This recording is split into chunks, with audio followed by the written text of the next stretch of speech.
Hi, this is Brendan Davis from Bedrock Games and the Bedrock blog, and I'm here with Joel and Adam, and we're talking about Commando, a 1985 Arnold Schwarzenegger movie directed by Mark L. Lester. I don't know if I need to introduce this movie, really. Like, everybody knows what this is about, right? Yeah. So it's classic. It's the first. We were talking about this before the podcast, but it's like the first proper Arnold Schwarzenegger movie. It's a movie that I saw as a kid. I think I saw it probably on VHS, like right when it came out, and I remember just like watching it over and over and over and over again, and this being like my favorite movie for at least 3 solid years. Like, How old were you when you watched this, Brendan? Like, so wait, let me see. It came out in 85, and it probably came out in VHS. I'm gonna guess 86. I could be wrong about that. It came out in 84, actually, I think. No, they filmed it in 84. Oh, okay. 85. I would have been 10, so I probably would have been. I think that's about how old Alyssa Milano is in the movie. Probably about her age when I saw it. yeah, because watching this movie, this is a very, like, if you're like an 8 to 12-year-old boy, this is your favorite movie. You know? Yeah. It had everything, and it was like the right amount of violence, but balanced with all the humor. And Arnold is like, he's not like he doesn't intimidate you as a viewer if you're a kid the way like Al Pacino might. You know what I mean? He just it's not, like I remember watching Scarface shortly before this, and Al Pacino was scary to me in Scarface. Do you know what I mean? Well, even Rambo is kind of scary because there's something dangerous about him. But like Arnold, they introduce him in this movie playing with his daughter. Yeah, you're just playing around. He's a tough guy, but he's got a soft side. So right away, it's very, and like, by the way, not knowing it anymore, that because he did Conan before this, right? He did Conan. And Conan, Terminator. Conan and the Terminator were both before this. Conan, Terminator, and then this guy, whoever this director was, or writer, or whatever, had the vision to say, let's see your charm, Arnold. This terrifying mountain of a man, and he's beautifully gentle with that kid. He's sweet. He's got a winning smile. He's really charming in this movie. This is the movie where you see his charm. It's amazing. Yeah, I think so. And I think bringing up Rambo's on point because they came out around the same time. I think it came out shortly before this movie, Rambo. I remember seeing posters of it at like my friend's house. Rambo was out first, I'm pretty sure. Yeah, he drew First Blood. That's great. Well, not for the sequel. First Blood was even earlier. And we're talking like Rambo. First Blood is definitely a dark movie. That's. But I was just saying that Rambo drew First Blood. But Rambo is like a very quiet, like doesn't say much, and when he does say things, he's like a wounded, dark guy, right? Like I think the dialogue that I remember is and I'll get to that in a moment, Joel, because I don't want to forget. But the dialogue I remember from Rambo is like, "Are we going to win this time?" Lines like that, where they're just laden with all of this emotion. Didn't make Rambo. I made Rambo. Yeah, like there's nothing happy about this movie. So. And Commando's the opposite. Commando is like he's throwing jokes at the guys as he's throwing them off cliffs. It's up some steam. Yeah, it takes the edge out of the movie a little bit. It makes it more palatable, I think, to a kid. Whereas I remember watching Rambo and thinking like, oh, I don't know if I'm supposed to be cheering for this kind of behavior. Like it's he's just slaughtering people, bitter, wounded man turning into a killing machine. Yeah, hooray! Yeah. Our hero. But Arnold, it's like so over the top that it just is so detached from reality that you don't feel guilty at all watching it. I felt guilty exactly one time watching this movie, and I'll tell you exactly the scene. He's fighting all the mall cops. And he doesn't kill any of them, but someone shoots one of the mall cops. And I looked at the man's eyes as he died, and I was like, damn it, that guy just went into work today. It was Sully. Sully shot him. Life. Yeah, and I was just like, oh, no, okay, that sucks. That one death, I'm like, okay, that hurts. I felt that one. Everything else was fun, though. Before we forget, Joel, why don't you talk about Lone Wolf Fist, too? Yes, because I actually have good news today. If you want free stuff from Lone Wolf Fist, I just redid Blood from God's Eye with the updated new rules, and it's got encounter charts and all kinds of fun, violent stuff in there. I just had a chance to run it a couple of days ago, and it works like a charm. Go to Drive-Thru RPG, pay what you want. I suggest paying $0 because it's about 45 pages of raw adrenaline. It's an entire intro adventure and a huge amount of well, not a huge amount, 7 pages of well organized and thoroughly complete rules that will actually get you into the idea of how to run it and play it. So yeah, if you're interested in trying out Lone Wolf Fists, but you don't want to spend $20 whole on it for a PDF, don't get Blood from God's Eye for free. Why not? Anyway, that's my plug. I wanted to plug that. So Joel, I think you said this might have been your first time seeing the movie, so I would be very interested in your reaction to it. See, you're hearing it, man. This movie's great. I thought I'd seen this, but honestly, the more I thought about it, the more I'm like, no, that's a scene I'm remembering from Total Recall. No, that's a scene from Terminator. No, that's a scene from Predator. And I guess I just amalgamated them into my head, like, oh no, I've totally seen Commando. No, I was watching this and I'm like, I've seen this in that there's nothing in here that a later movie didn't also do, especially with Arnold Schwarzenegger. But like, I don't think I've seen this because I was watching him like play with his kid in the first part of the movie, and I'm like, what? When did this happen? I don't remember this. I remember him being in a jungle and shooting it. Oh, Alien. No, that's Predator. Okay. Well, I remember him, like going into a bar and beating up bikers. Oh, no, wait, that's Terminator 2. And like, I kept doing that. And I was like, oh no, okay, well, let's see what happens. I got a little twinge whenever the main villain shows up, the guy that was in his unit. Because I was like, that guy looks familiar. So I might have seen part of it, but I've never sat down and watched the whole thing before. This was, I guess, my virgin viewing of this film, and I got to tell you, it was great. I give it 2 fists up. Adam, I assume you've seen it before. I assume, but I have. But honestly, I got to say, I haven't seen it since the mid '80s. I was, 13 when it came out, and I saw it on cable because I wasn't able to go. Well, I didn't go watch R-rated movies in the theater when I was 13. But I loved this movie when I first saw it on cable. I kind of watched it for a while, and then it just kind of, I never really watched it again. So the only thing that really stuck in my mind all these years from this movie was, when the scene where he hangs Jerry Horn off the cliff and the whole, yeah. Remember when I said I'd kill you last line? That was that's one of the best lines in the movie. That's definitely one of the best lines. Yeah, but no, so it was fresh. I didn't really. I remembered, and I remembered, of course, Alyssa Milano was in it. I remembered that it was about him trying to get his daughter back. But the whole thing with the president and why they kidnapped the daughter, that I didn't remember anything. So this did feel a lot like watching it for the first time, and it's great. It's really cheesy, but fun. I mean, it doesn't aspire to be serious. The cheesy kind of, just all the quips and everything, they just work great. It's I don't know. It is, as we've said, it's just the first real Arnold Schwarzenegger film, and I think it is easy to almost forget it in the wake of all the other ones that came after it. Yeah, I still think it's like maybe Predator is maybe the other one that I would hold up as like a really good Arnold movie. Yeah. But this is probably my favorite of all of them. Maybe because it's the first one I saw, but I feel like it sets the blueprint, so it deserves most of the credit for setting the blueprint.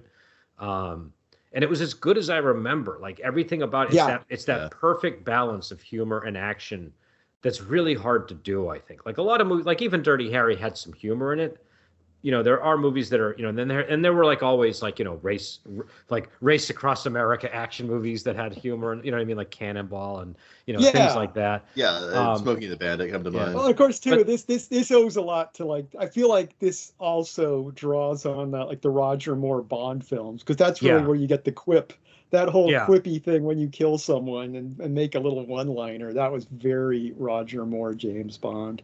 And I think it's something about Arnold and his physique and his delivery and just the comedic time. Like people, because of the accent, I think people overlook the comedic timing. He actually, I think it was Milton Berle he studied comedy under. Like when he decided he wanted to do this. Yeah, he went to Milton Berle and said, "Can you?" Because I think it was Milton Berle, because he said Milton Berle was German, I think, and he thought that he might understand any of the difficulties he was having as a German, knowing how to connect with an American really audience. Hard. that like there's a legitimate gulf there. German humor is way, way, way different than like American or English humor. Like there's a significant gulf. So yeah, it's a good idea to get a coach. But you're right. His timing's perfect. Like it really is. What he said was, because he gave an example of how he went and I won't repeat what he said, but he was delivering a speech and he had a joke in the speech, and he was giving the punchline way too quickly. And like people always talk about comedic timing, but you never really know exactly what that means. But then he illustrated how Milton Berle's like, no, wait till people react to what you said and then deliver the punchline. And he's like, and it was like night and day. And so there's one point in this movie where one minor character has a joke line, and it's just, as someone that's done comedy, it just offended me because it was so poorly delivered. So it's like, it's like this. I was like, oh, he blew that one-liner. Was it? I can't remember the example. The garbage truck guy. Artie's perfect. All of Artie's lines were done flawlessly. Was it the "I was afraid you would miss me" line, and they said we won't, or was it another line?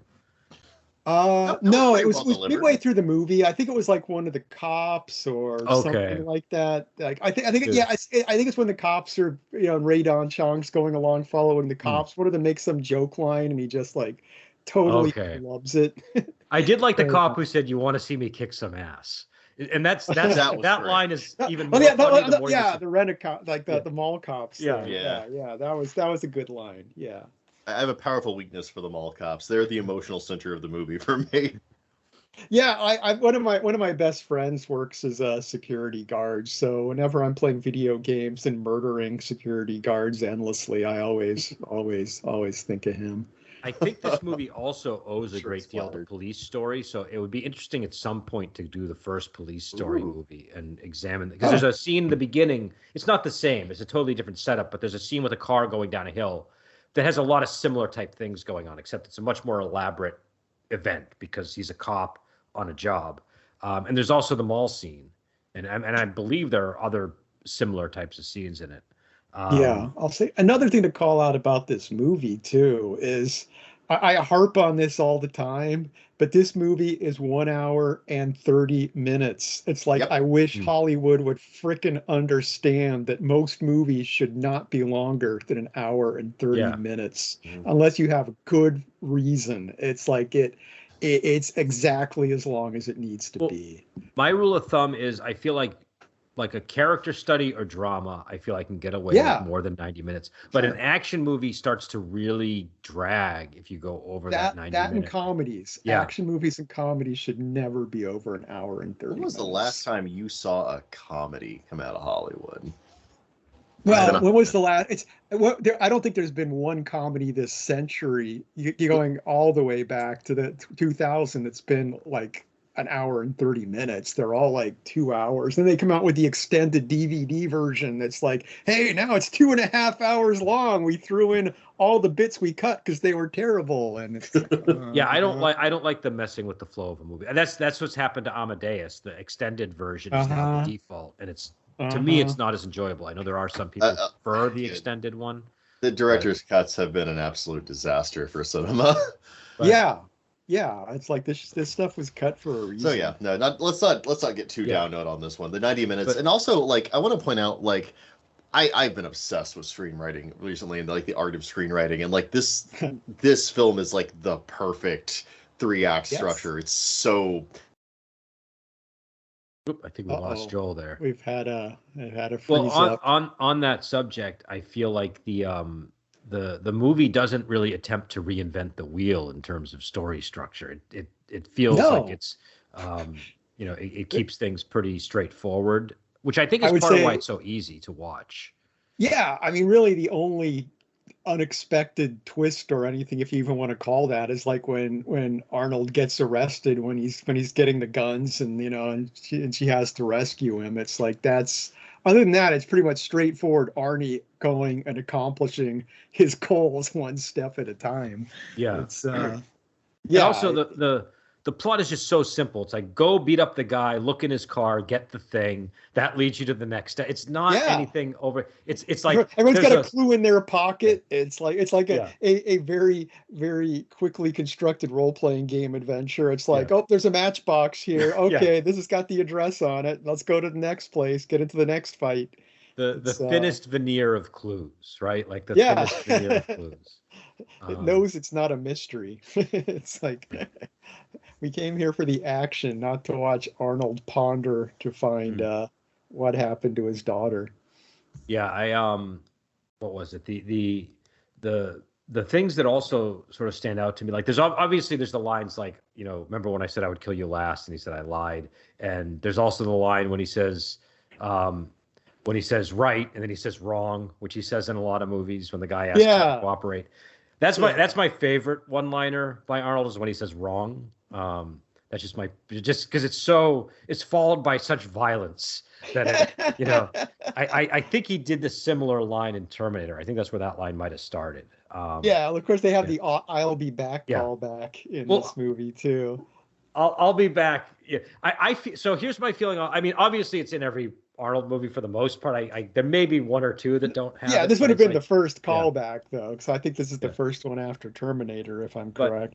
But I almost wish they didn't make that one of his. I mean, I don't know. It's iconic now, but I feel like it really worked so well in Terminator. I almost wish that they just went with all the new left it alone. Yeah. Yeah, I don't know. I mean, yeah, keeping doing it was probably a mistake. It's kind of fine doing it here, I think, just because it was, you know. It was like what you talking about, Willis, right? It was like, for whatever reason, those words make people laugh, and they expect it, and they get mad if it doesn't show up at some point during the movie. Yeah. But what I also want to talk about is that there are also lines that aren't as memorable that I thought were really very well delivered by him. Like, so before he says, remember when I kill you last, he says, your loyalty is very touching, but it isn't the most important thing in your life right now. But what is important is gravity. And just the way he says that, I don't know. I just, it's one of those lines that like, you don't necessarily notice it, you know, when you first watch the movie, but the more you watch it, it just really stands out. The way he's saying it. Also the line, you know, where he says, I eat Green Berets for breakfast, and right now I'm very hungry. Yeah. That guy Coke is a Green Beret. Yeah. But yeah, so I know, Joel, you're back. So I don't know if you wanted to add anything to what you were saying. Oh, you're silent. Oh, no, you're good. You're on mute. Oh, I'm muted. Okay, cool. Anyway, yes. Hello. Hello. I do want to say that last one because I really like that scene because that, first of all, it's a good line. But as soon as they start fighting, his romantic interest co-star immediately begins taking the piss out of him. Like, you too much red meat. And yeah. Yeah, what did she say? I can't believe this macho bullshit. Yeah, I'm sorry. I can't believe this macho bullshit. I was watching that, and I was like, if this were a modern movie, there would be 100,000 angry YouTube commenters being like, "Oh, they're emasculating Arnold," blah blah blah. And it's just like, no, we always did that. That's how you write a scene. Like, it's the contrast between her and him too. Throughout, I mean, I think that. Also, it's so over the top. Like, this is not like a normal action film. It's sort of like if you took the movie Rambo, but then had a side character that's taking the piss out of him. It acknowledges the ridiculousness of what's actually occurring. I think what the difference between it and a lot of modern movies is that there's a lot of affection between the two that grows, and there's a humor to it. Yeah. So I feel like in a lot of modern movies, it's like you're just supposed to feel, yeah, these guys are stupid. Yeah, and people are dumb. Yeah, it's like, whereas in this, it's like it's just well balanced. I feel like there's a good balance between the leads in this, and. Rae Dawn Chong it's funny watching this. I'd totally forgotten about Rae Dawn Chong, and I'm like, wow, that's right. She was in the early 80s. There was just kind of this phase where she was kind of a big star, and I'm like, whatever happened to her? She just disappeared off the face of the earth. She still has like a long filmography. If you look at her filmography, I think. Yeah, I'm looking at it right now. Actually, I meant to before the podcast, and I was just like, oh, I'm gonna look at this now. But yeah, she was in a ton of stuff, and this is one of those movies where you just she really makes the movie. Like, you need her and Arnold together in this movie for it to work. And I don't know, I like hokey without her. I think she balances it really nicely. Yeah, it always kind of threatens to spill over into schlock territory, but it never quite gets there. There's something that sort of balances it. That it just stays like a little hokey, but like, yeah, there's a true, I don't even know what you'd call it. There's an amazing act that this movie does, where even though it does stuff that is over the top, it does so in a way that never quite makes it clown shoes. You know, it's like right there at the line, and it's kind of amazing to see. I like too how they have her getting her pilot's license. It's very simple, but it works. You know, I thought that was because as I was watching it this time, I was like, wait a second, I'm trying to remember how. Like, does she just disappear when he goes to the island? I can't remember. And then and I was like, oh, she mentioned okay, she flies him to the island. She says ride to the island. Yeah. Got it. Someone doesn't remember it much. I was like, how are they going to keep her in through this whole movie? I was like really curious, but well, I honestly, I've apparently never seen this movie before. I didn't know where that scene where he tore the entire seat out of her car was going to go. I was like, okay, and I said to myself, because I really liked that actress, and I was really enjoying her performance, and I was like, she's been in this movie for long enough. I hope they make her like the deuteragonist, like the romantic interest. Like, I want her to be a bigger part of this movie. I don't want her to leave at the mall. And I didn't think it was going to happen, though. She actually does a really good job of like portraying a person who's like, well, fuck this giant psycho is kidnapping me. I'm out. She goes to the mall security right away, like, hey, this guy is insane. I need you to arrest him. I love that. It takes time. You know? It takes time for her to understand the reality, like that he's really needs her help, that it's not like that he's just some crazed kidnapper. So it has a believability to it that she goes to the cops first, that there takes a little bit of time. It was smart too, having the whole interaction between her and the guy who plays Jerry Horn. The guy who plays Sully in this movie. But it's I keep going to Twin Peaks reference, but I keep that's right. That's just the kid. That's his archetype. Jerry Horn. Oh God. You're right. I thought you were just making a joke because they look the same. That's the same guy. Yeah, he's the cleaner in John Wick I'm with as well. you. He's the cleaner in John Wick. But I like the fact they had that interaction with them. So she already dislikes this guy. So the fact that he's going after him, it gives, it's already a little bit of a stretch why she turned around and helped him. But, creating that animosity, just, it was a good way to go about it.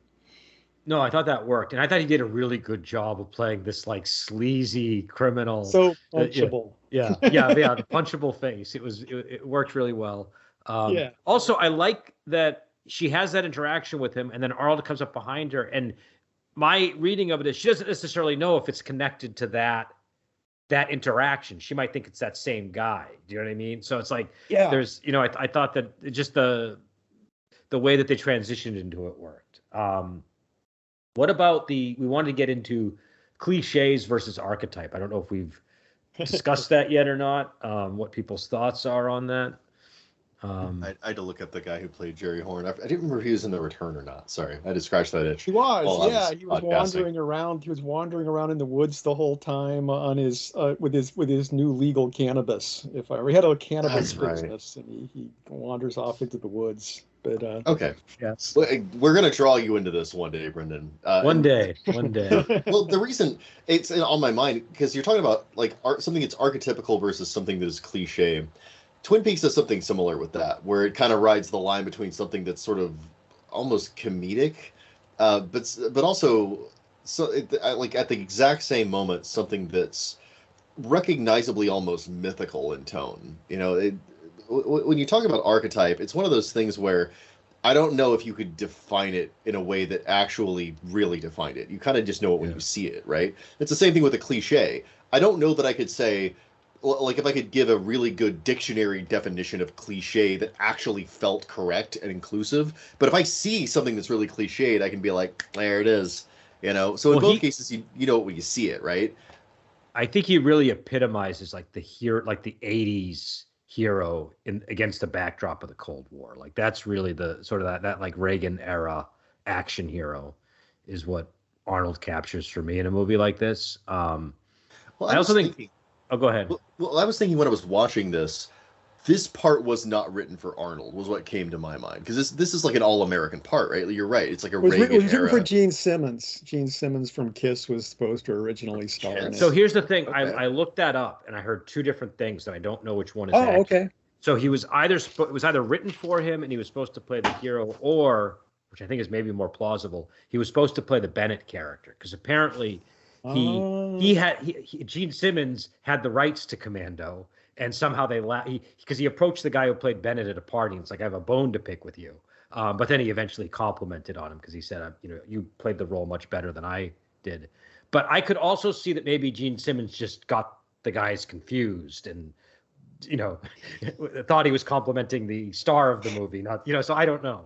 But yeah, Gene Simmons is a huge. I've seen him in real life, like up close, and he is a huge person. He's like 6'4", isn't he?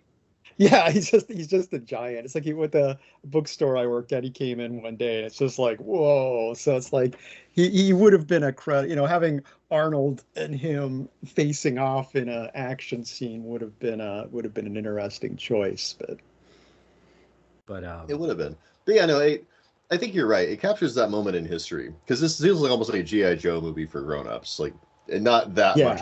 Yeah. Yeah, it's like totally. He's super special forces, not those normal special forces. Well, that was the other thing. It was like this was the karate is magic era, but it was also the special forces are magic era, where the one because it follows. I mean, which First Blood I think really kind of like solidified that, but. And there are other movies before, but First Blood, I think, is like the go-to for that sort of thing. And it's, the one-man army who can take out a country if he needs to. And that's basically and that's what this movie's about. Yeah, he's like, because the deposed dictator guy is like, I need you to take out the whole country for me single-handedly. I'm evil and foreign. That was supposed to be Raul Julia, by the way, but they wouldn't allow him to be in it. Yeah, that was the guy's first choice for it was Raul Julia. Yeah, I like Dan Hedaya, but Raul Julia would have been a better choice. I want to see the Raul Julia cut where they just take his character from Street Fighter and Bison and splice him into all the scenes. Well, I think they were thinking the what was that movie he was in with Richard Dreyfuss, The Moon Over Parador? Moon Over Parador. Yeah, I think that's more what they were thinking. Yeah. In my heart, it's M. Bison, though. But another role he absolutely murdered. But what's good about this is it's that one-man army, but in the body of Arnold Schwarzenegger, this massive bodybuilder guy. So it just has a totally different effect. Do you know what I mean? Like even Sylvester Stallone, who in Rambo is a pretty big guy, just doesn't have that. He's just smaller. He's just a smaller guy. He's not as big. You were going to say something, Joe? I was just thinking about Arnold's physique as he was running up the beach. Like it's easy to forget just how huge that dude is, right? Yeah. And at his peak, like he was unbelievable. Like, and it wasn't just that he was big; he's definitely big, but like he's just a solid V of rock hard muscle. Like the movie begins with a shot of him exercising, and it's nothing but these insane bulges and veins, and it's like, oh God, yeah, I guess this is Arnold Schwarzenegger, isn't it? Jesus. So that probably gets us into the other topic, which, I mean, obviously there's like that 80s fixation with muscle and masculine physique, or I think just muscular physiques in general. Like they do it, like you see it with women too in a lot of these movies. Like I think The Running Man, the woman in that, I think was also very fit, if I remember. Your classic. But people talk about the homosexual undertones of the movie, and it's definitely something that has come up. There's been articles written about it. Pretty hot, so maybe. Well, so the argument is, and there's the people that have made the movie say different things, and I don't know that it was necessarily intentional, but the subtext is supposedly that Bennett is in love with Matrix. And if you watch the movie thinking that, it definitely looks that way. I'm not saying that that's the point. They never would have admitted to it in the 80s. There's no way. There's no way. Even if it was there, it's like the directors and writers. They wouldn't have said it. Yeah.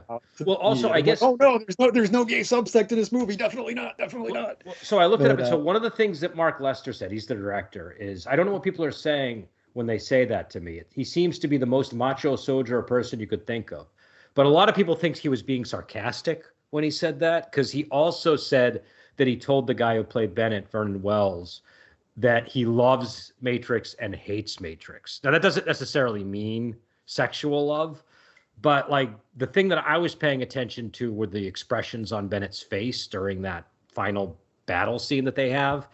And there's definitely something there that feels like it's in that realm. Like it and also just the way, like obviously the costuming of Bennett, which, maybe now is just an accident of it looks obviously like it's intended to be that way. But Rae Dong Chan, who is in it, says her opinion is they're like lovers. The outfit they had on him, I mean, hello, he looks like one of the Village People. Arnold is the ideal, and she just goes on to say that it's basically about like, you know, this guy's confused sexuality.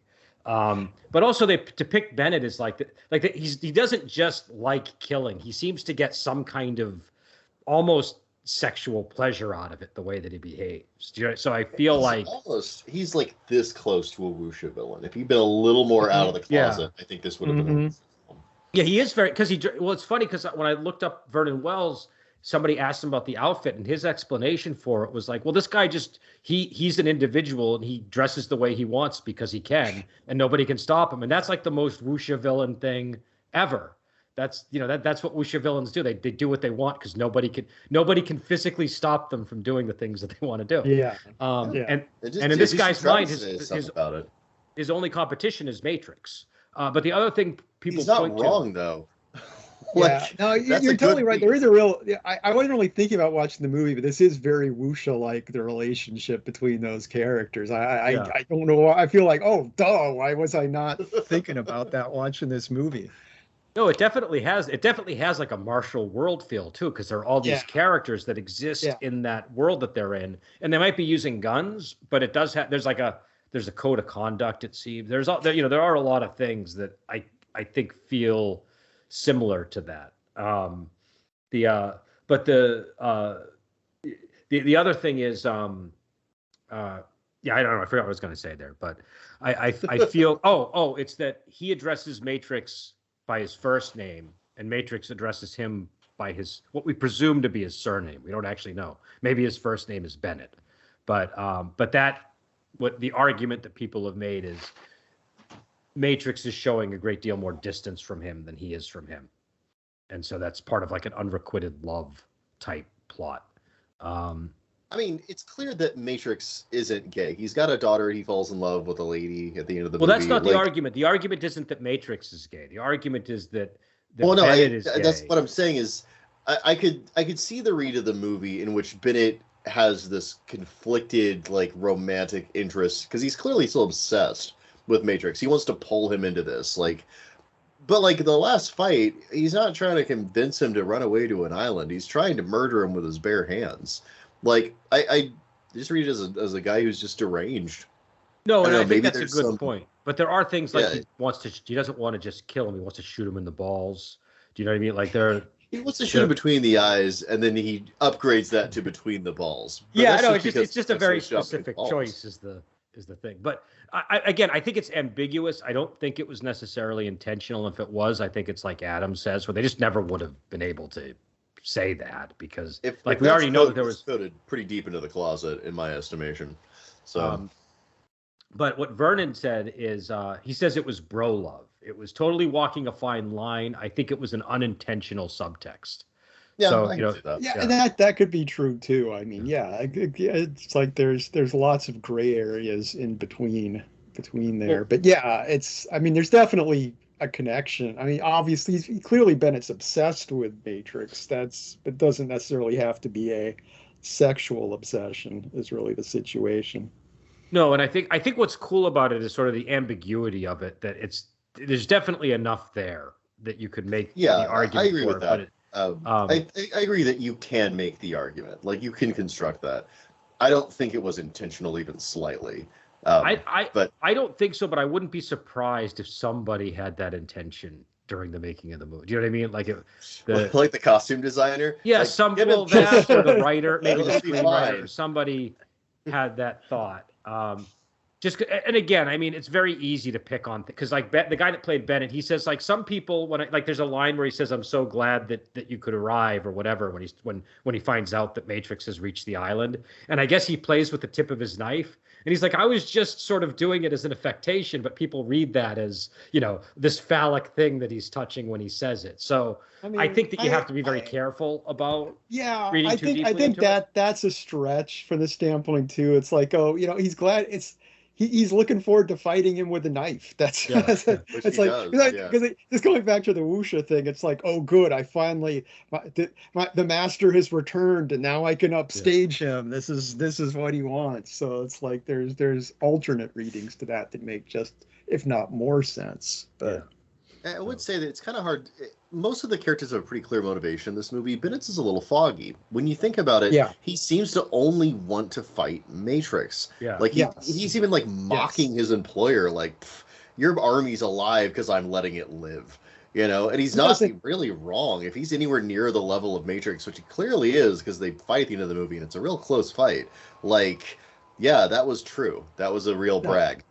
Yeah, Bennett doesn't care at all about the success of this presidential coup. It's like there's just not one moment in the movie where he's like, "Oh no, our mission is jeopardized because he's here." It's just like, whatever. This is all just a game for him, and Matrix is the serious thing. But he just wants revenge on Matrix. He just, But for what? Well, he got it's not kicked out even of his revenge. unit. He wants to upstage him. I think. Yeah, he just wants to going back to the wuxia thing. He's got to best the master. He can't. I don't know. Go ahead. Yeah. So what the director said was he wants to be Matrix. That's sort of the like the real deep goal. But I think in the movie he gets kicked out of the unit, and he says to him he has this realization when Matrix is taunting him, where he's like, I can take you without. I don't need a gun. I don't need whatever. I can take you. And so it's like I think it's this insecurity that he has about Matrix. Yeah. And so he needs to defeat Matrix so that he can be the best. I think. I did find it funny, this being the first early, like, real Arnie movie, and it's like there's the whole subtext in their fight of you're getting old. It's like you're too old for this stuff, but it's like this is young, fresh Arnie. He's not too old. What though? It's not as young and fresh as when he was in Conan the Barbarian. So I think when they delivered that line, it made a certain, because like the physique difference is like pretty noticeable. Even between this and the Terminator, there's a noticeable difference. But I think that it just made me laugh. That's all. It's not literally a problem or anything. I'm going, oh, this is stupid. I just found it kind of ironic. But the other thing too is that Bennett physically doesn't really, and part of it I think is the costume, because apparently that was intended for another actor and it was too small for him. But he doesn't really physically match. Like, even when I was a kid, I remember thinking, like, how is this guy beating up Arnold? That's impossible. Yeah. This guy's not strong. With my kid logic, he just didn't seem strong enough to do it. That's why I brought the Gene Simmons thing, because it's like Gene Simmons. He may not be as muscly as him, but he's huge. Physically terrifying when you're in the same room with him. It's more like when they had Wilt Chamberlain against Arnold in Conan the Destroyer, right? Like, that was like. That was still believable because he was so much taller than Arnold, right? So it worked in that sense. This one, it feels like this guy is just smaller in every respect, so it just doesn't seem, he definitely seems more cunning than Matrix, maybe, at least in a devious kind of a way, but still, I don't know. And also, I do like the scene where he gets electrocuted, and then that seems to like energize him. I know. I'm not remembering the movie. I was like, "Oh, is this how he dies?" And he just jumps off. He's like, "Yeah, recharge." I love scenes like that where it's like the opposite of what you're expecting to happen. It's just like, no, now he's more dangerous for some reason. I don't know why. Yeah, that was a nice touch. Joel, are you still with us? I don't think he is. Looks like he's frozen again, unfortunately. All right. Well, we're getting close to the end, so we can probably wrap things up. Yeah. The only other thing that we didn't get into, I think, was that there was meant to be a love story, or not a love story, as a sex scene. Between them. Yeah, and that didn't happen. I saw that thing you posted about that. I glanced at it before I watched it, and I kept thinking, where was this? It's like, that's what I was wondering. I mean, it could have happened like in the hotel room after they defeated that guy, but I'm like, he's like got this timer going down to when his daughter's going to die. It's like, okay, let's just have a quickie. I'm sure my daughter will be fine. I just can't see where it could have been paced in. It's funny because I guess what they said the producer's concern was Southern movie theaters, because at that time it still would have been considered, potentially controversial. And but then they also pointed out, like, hey, like, he's rescuing his daughter. If he like takes this time to get busy, it's gonna reflect poorly on him. And the director was even like, I think that their real reason was the movie theaters, but I think they were right that Get rid if of he had it, done yeah. that, it would have. But the other thing the director says is he did try to make clear by the end of it that where this story was going with those characters was that they were going to end up being a family together at some point down the Yeah, road. the movie makes that clear anyway. Yeah. It's like that ending shot where she hugs the daughter and they all go to the plane together, and it's like, oh, that's nice.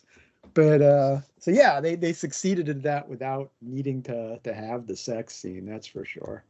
Yeah, so yeah, I don't know that the sex scene would have I mean, unless there were like a really good reason, like he suddenly doesn't have to abide by the timer or so, like I don't know what it would have been. They're on the plane and she puts it on autopilot and like maybe that would have been it. We got 2 hours to kill. But still, even if he had the time, the fact that he would be able to distract himself from his daughter's peril. Yeah, it just wouldn't have been doesn't. a good. Yeah, it would have been gratuitous, to use the classic term for it. It wouldn't have made sense. It's better without it. But yeah, so I guess it looks like Joel's having computer complexities here or internet connection issues. So I guess we can probably end it there. Do we know what we're doing next? What was on our list of movies to do? I do not. I don't know if we even decided beyond Commando. I don't know if we did. I think Road Warriors, the next movie I have on the I'm list. good with that. Yeah. Let's go with Road Warrior. I have not watched Road Warrior in about 10 years, so I'm due. All right. Yeah, I haven't seen it since 2005. I think it was the last time I saw it. Actually, that thing where as you get older, you keep underestimating how long. Yeah, 2005. I think about the house I was in at the time. Yeah, it was 2005, roughly.